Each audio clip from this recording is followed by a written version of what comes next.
City of National High.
Good morning, everyone. Good afternoon, everyone. Good afternoon, teacher. Okay, how are you today? We are fine, teacher. Okay, that's good to hear. I request everyone to please stand for our prayer.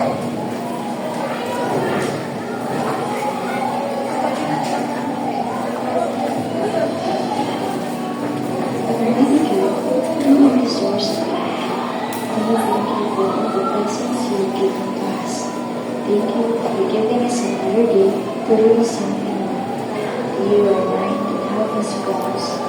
Guide us and our teacher as we study and create new learning experiences. We pray in the name of Jesus Christ. Amen. Amen. So please remain standing for our advisor.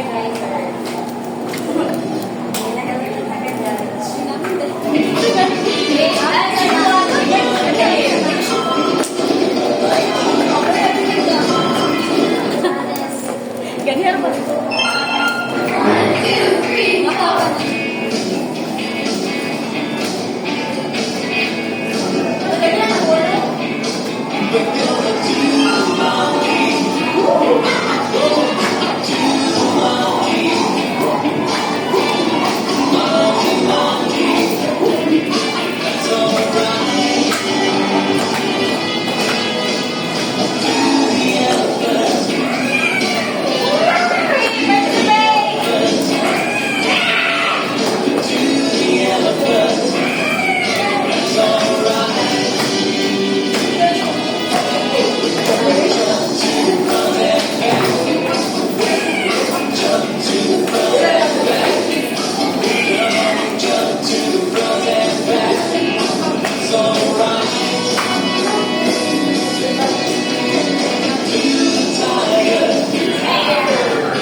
Before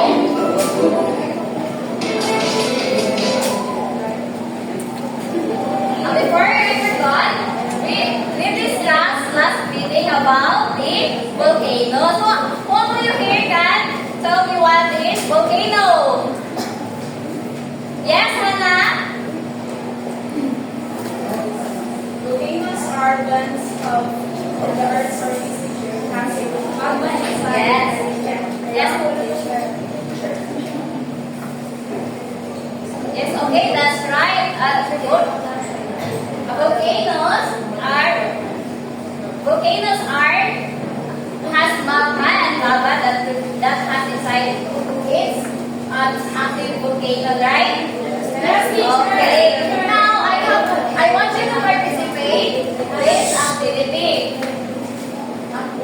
I want everyone to participate. All you need to do is to level this part of the volcano. My clear class? Yes, teacher. Okay, very good. From this point, what part is this? Ash cloud. Very good. This is ash cloud. How about this part? What? Crater. Very good. Crater. This is crater. How about this point? Yes, very good. This is the vent. And how about this part? Lava. Yes, very good. And this part, the last part is magma. Very good. I can see that you really listened last meeting class. Now, let's proceed to our activity this morning. All you need to do is to listen carefully the video. Am I clear, class? Yes, dear. Okay. In the land.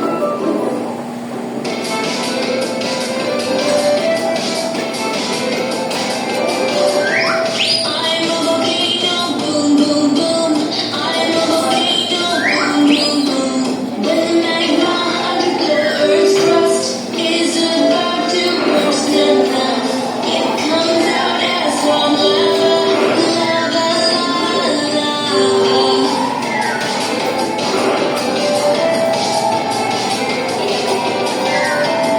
Little pieces of broken lava are thrown out, puff, puff. They make a big ash cloud, puff, puff, puff.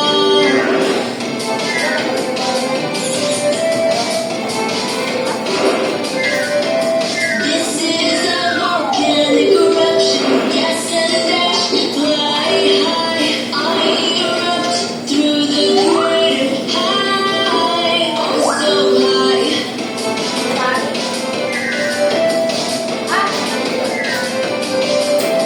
I'm a volcano, boom, boom, boom. I'm very loud, boom, boom, boom.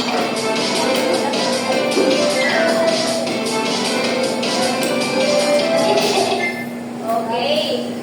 So now, class, based on the video you watched, what did you observe for the video presentation?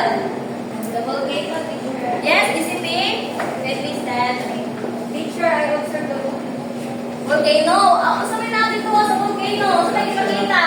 Yes, I found. Ang pabuto sa volcano. Sa may ikaw sa ako. Lava. Yes. Hana, lava. Buka.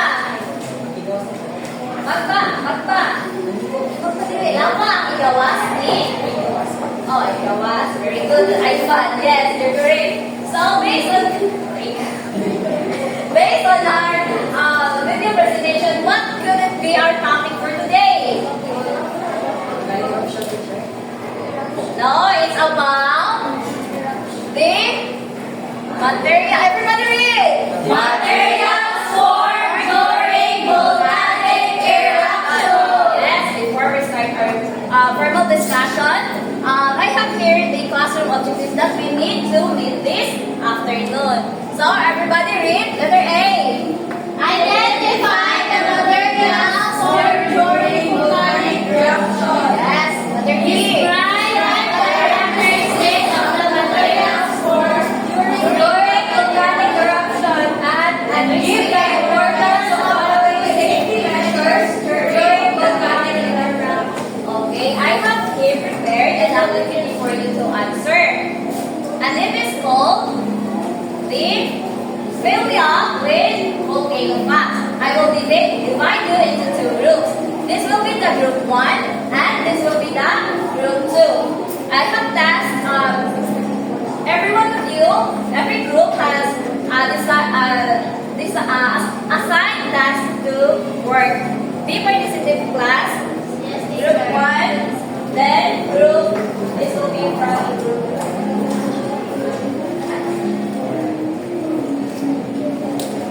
Okay, read the instruction carefully. I will give you only 5 minutes to answer that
pick two representative for you to answer this and to present your work.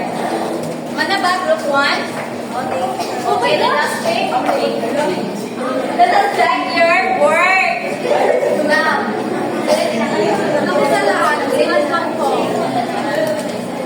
so, number 1, group 1, they did answer the given emission gases. Can they give the description? Correct ba? Ay sa picture, correct ba? Tama na siya ang emission of gases?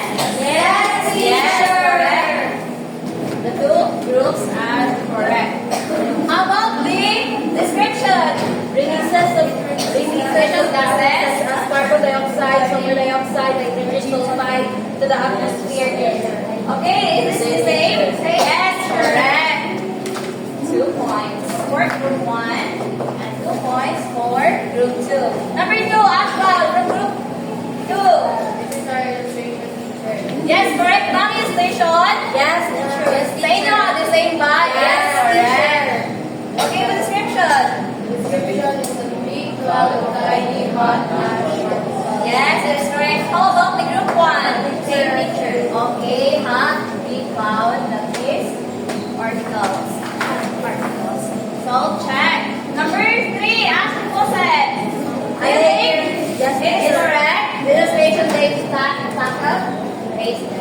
Yes, teacher. Okay, correct. How about the group 2? Same. Okay, correct. The description.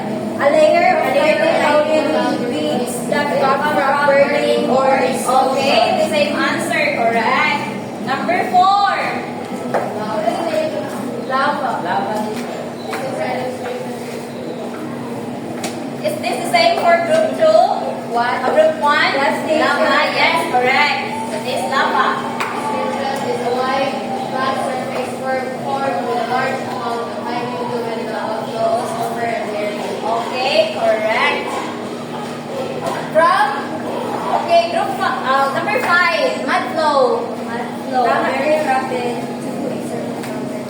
Okay, ang illustration, tama ba? Yes, teacher. Okay, tama po na it is rapid to extreme movement of debris. How about the guide questions? Guide questions.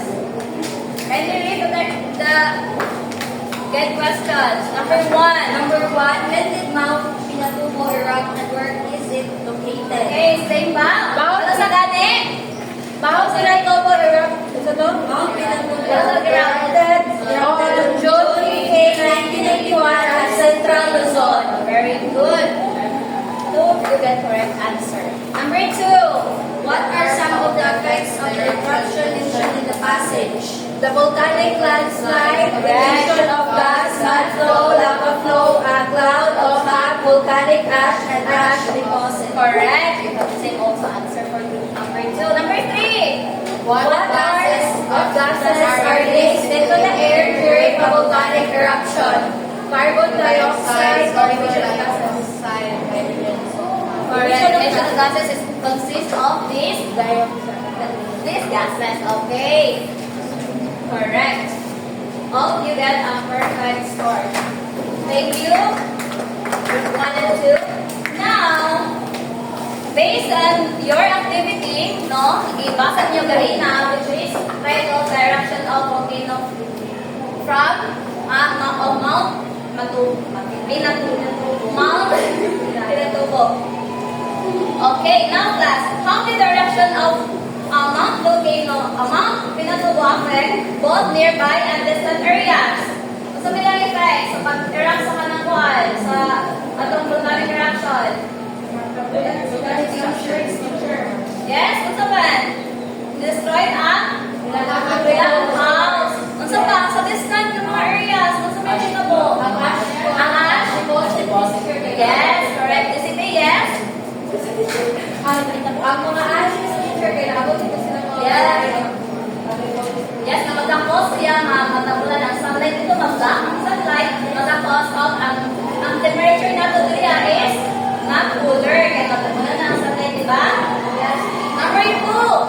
How does the ash cloud from a volcanic eruption impact the environment and the climate? How does the ash cloud, volcanic eruption, gusto na yung data like ang sa sunlight? Gusto man.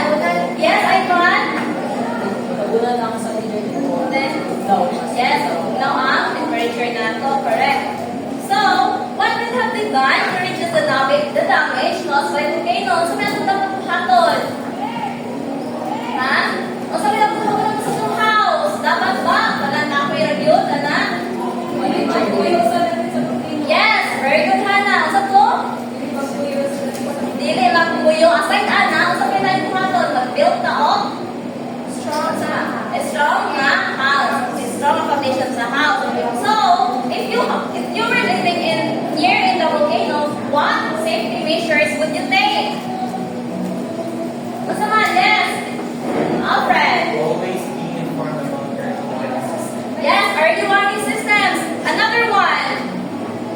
Yes, sa kaya hapon na para malikay na sa kanang volcanic eruption. Sa mga safety measures, yes, Barbie.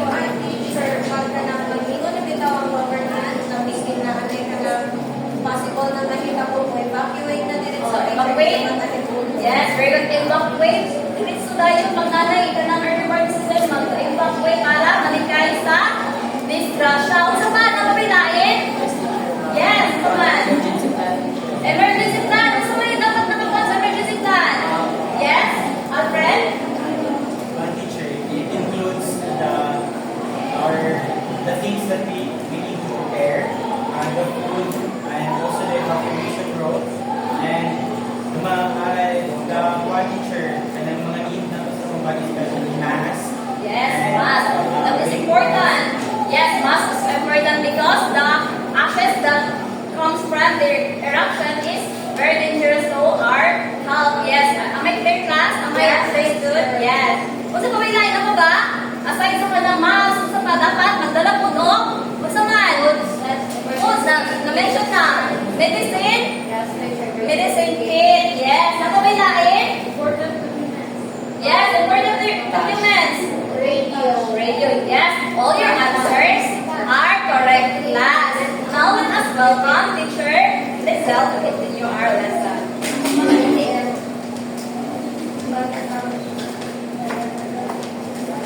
Hi, grade 6!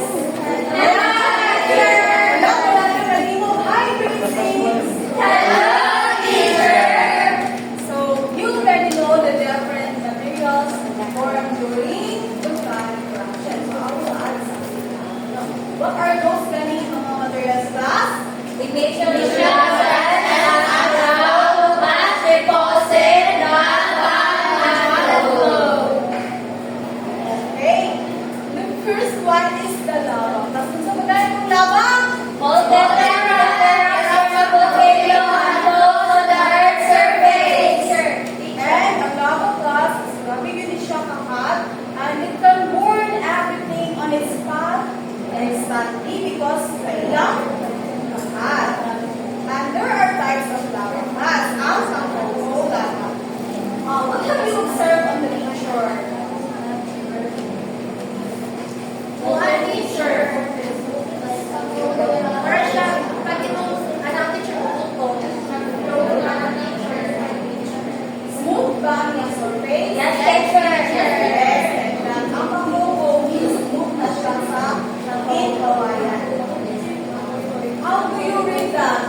extremely hot mixture of gas, ash, and volcanic debris and rushes down the slopes of a volcano during an eruption. It is one of the deadliest volcanic hazards due to its slow, sacred, fervent, and destructive power.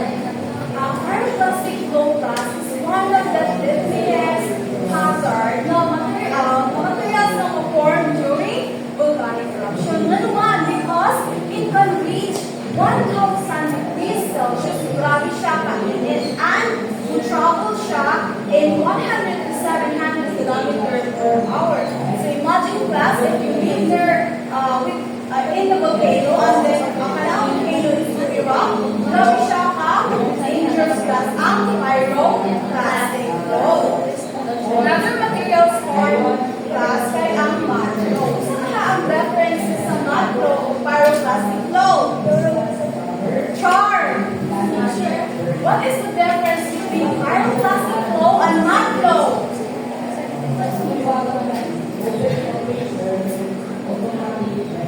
Char? You didn't know? Yuki teacher. Okay, Yuki!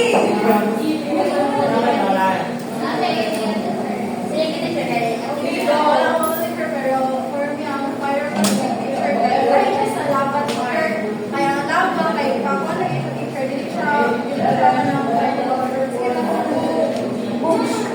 mag-inap gani ka, paano teacher, ang lava kay Papa ng sawa ng pyroclastic teacher, gano'n ako, pisito first, tapos ang pyroclastic teacher, dili siya liquid, but siya more of hot texture.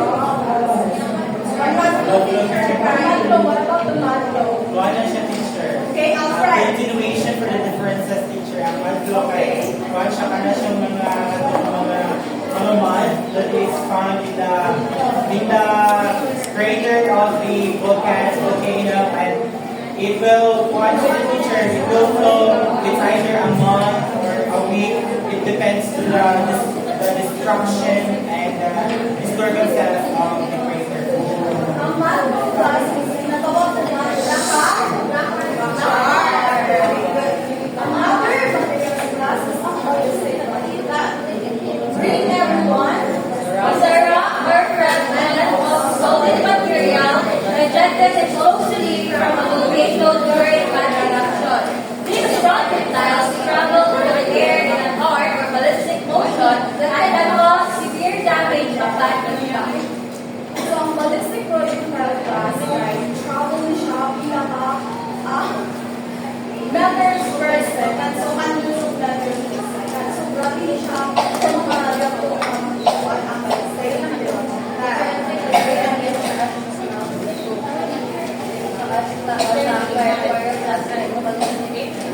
Ang pyroclastic flow class is a hot mixture of gases na launches of flow sa projectile class kami siya mo-eject sa volcano na mga material. Then, for example, ang plastic ang volcano class. So, this is one example of the ballistic.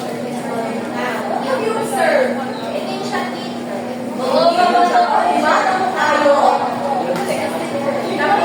Dahil sa mga lugar ang class, sa may nakita mo sa lugar. Ano ba? Buildings, diba? O kung sa pangmol, tapos sa katamaan, anak ay so very big pang sa atin na volcanic bomb. Another type of ballistic projectile class, what have you observed? That my teacher, pero may ujang anak. Teacher, uno mag-share. Okay, tama, Another glass is ang volcanic glass. Bring everyone. Large solid rock fragments greater than 64 millimeters in size. Unlike volcanic bombs, these are already solid before being ejected and can cause severe destruction upon impact. What is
transportation po, teacher.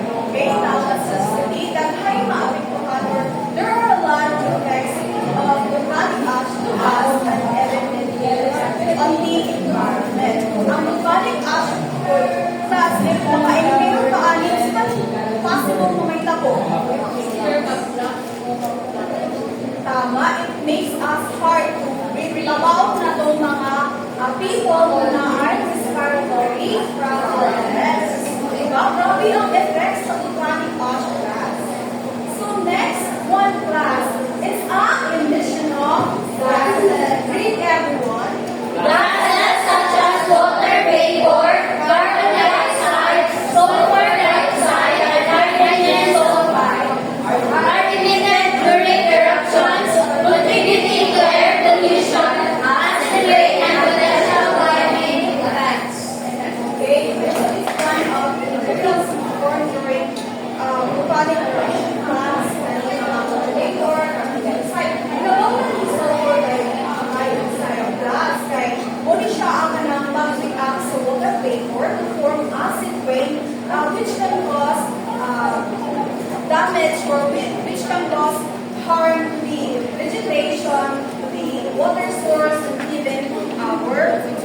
So, those are the materials formed during volcanic eruption. Now, class, after knowing these volcanic materials or mga materials formed during volcanic eruption, how can the local government prepare to minimize the risk sa possible effects on these volcanic materials?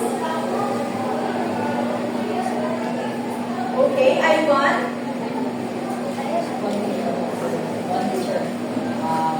Pwede din sa conditions ng houses. Di ba, volcano, na siya specific kalaybon from volcano, makakapagod pa lang. Ivan is right. Another answer. Okay, Charm. What do you think the local government, ang mga action na ilang i-take to prepare for this kind of hazard? So, one, para sa akin, teacher, is applicable ang hazard mapping, which i-locate kung mga area na possible ma-flow dito ang lava or ang not flow in order for that area na maligyan na mag-tulog pala yan ang area, teacher. Okay, very good. Alfred. Teacher, the government also or needs to support the Department of the Disaster Reduction Management, teacher, so that they will support on how to at least lower the risk of the volcanic eruption na happen. Okay, very good. That is why na ay warning system, like sa nila, like evacuation plan, pod. And that is why food gas na nung makabaluta nga, natangan warnings kuan sa volcanic eruption because of the people or what we call the Philippine Institution of Volcanology and Sciences. What is sila mag-monitor sa volcanic activity, diba? And as a citizen of the Philippines, why is it important to follow safety measures? To avoid disasters, Okay, Steve? it is important to go to mind the safety precautions to avoid disasters and also Okay, I have the answer. Very good, Steve. Janice, why is it important to follow safety measures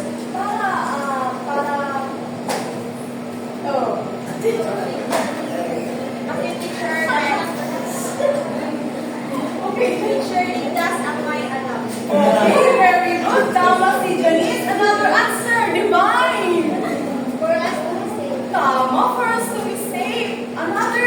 Para malayo sa risk, teacher. Tama, para makita sa atin yung mga na-apply sa ina. Diba? Teacher, basics pa man. Okay,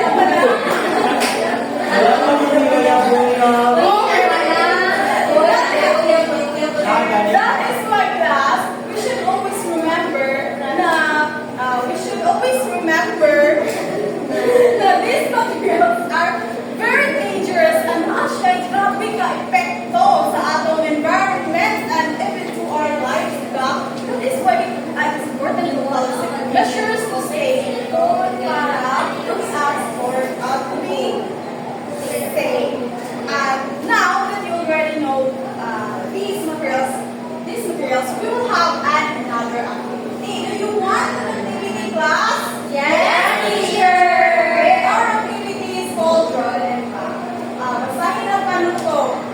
Create a poster showing the effects of the materials formed during volcanic eruptions on the environment and humans. Then, write a slogan on the importance of following safety measures of Okay. Understandable na ba, class? Yes, teacher! Okay, I will only give you 5 minutes to draw or to do the activity.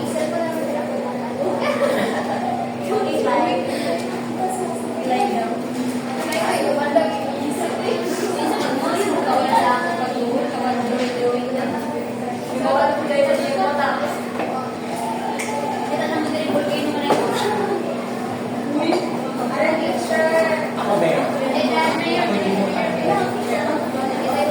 Please guide to our criteria class and bata 2 points.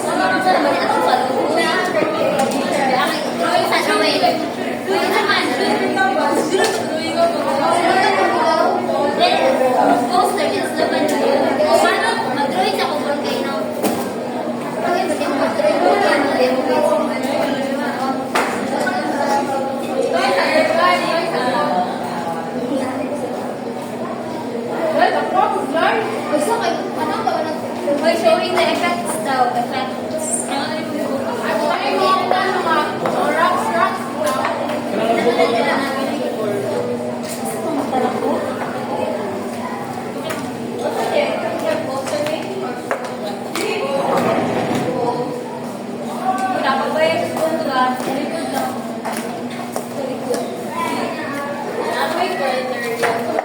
Yes, I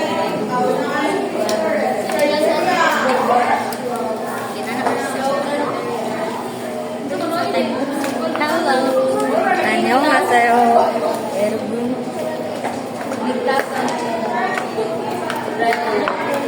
Red color, ligtas na pala.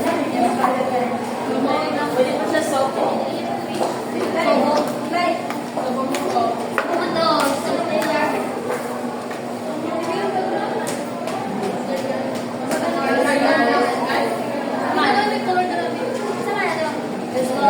Uy, effect!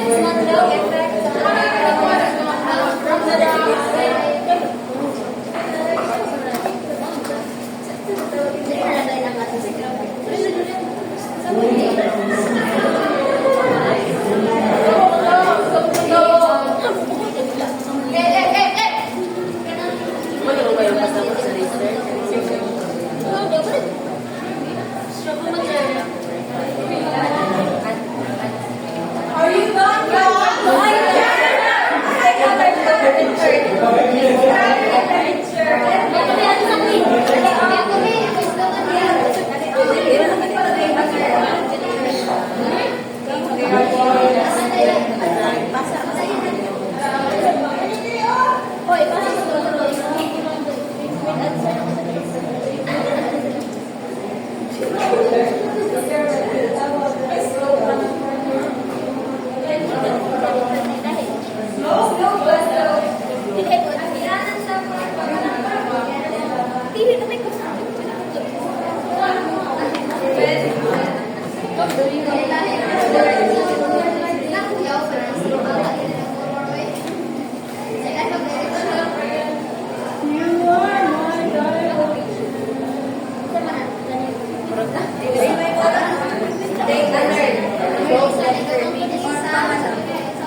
Oh, di na.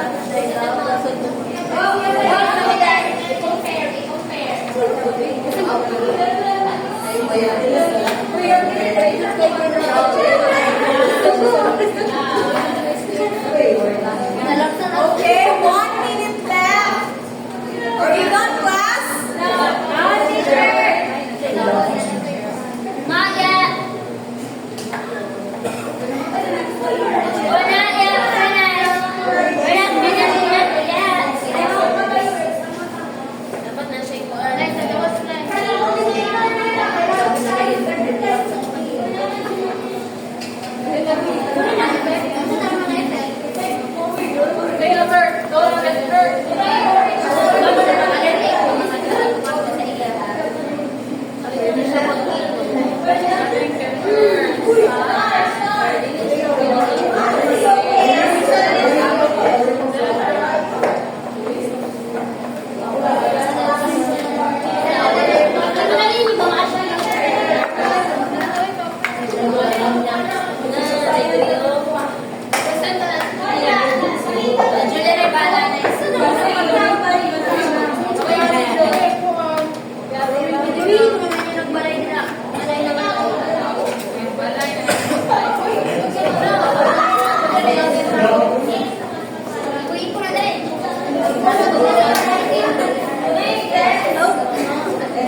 Barbie na po.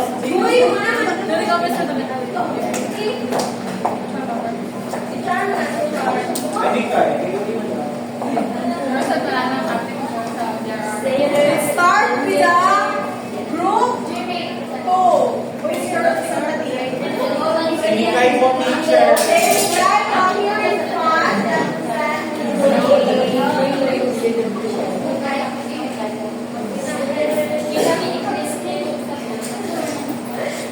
Nagawa pa.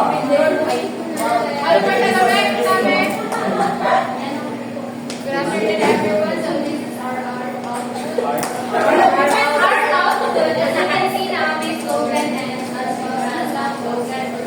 So makita ninyo na siya ay Filipino money ay yung cyanide. Ito nga po is example na lang siya diri. Yes, kasi ay mga boat na mga balintong na mga isla na ang nasa isla ay X na so patay na.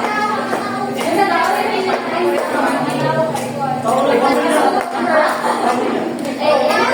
pero ang mga balay na nasunog na kaya bread na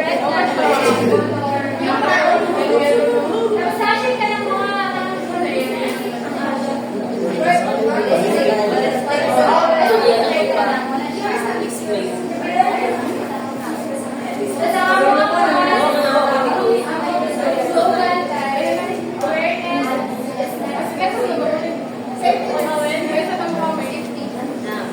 Okay, thank you. Good job. Are you 40 points?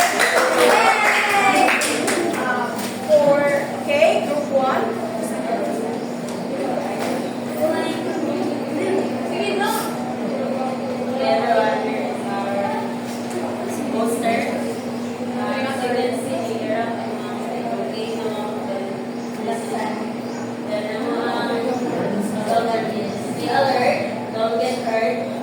Then, yung mga evacuation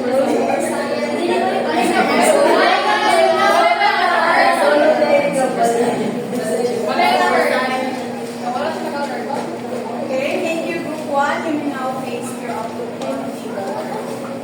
Okay, for Group 1, I will also give them 40 points. And for that, you will do the task on my alarm clock. Do you know how to do it, class? No, teacher! It goes like this. 1, 2, 3, 1, 2, 3. Task on my alarm, okay? Yes? Yes. Okay, you may now rise. Okay, let's do the task on my alarm clock. 1, 2, 3, go! 3, because of my alarm. Good job, everyone. As for now, get one more sheet of paper because we will have a quiz. Okay, are you done, class? Yes, Okay, pass your paper on the floor. Okay, and for your assignment, read everyone. Right? Sabay-sabay. Write a short paragraph, 5 to 7 sentences, explaining the dangers of organic eruptions. Include at least 3 volcanic materials, the lava, ash, plastic fluid, etc. And write a safety measures you would take or follow with this volcanic material. Okay, you will pass it on the next week. Goodbye, class. Goodbye, thank you, dears.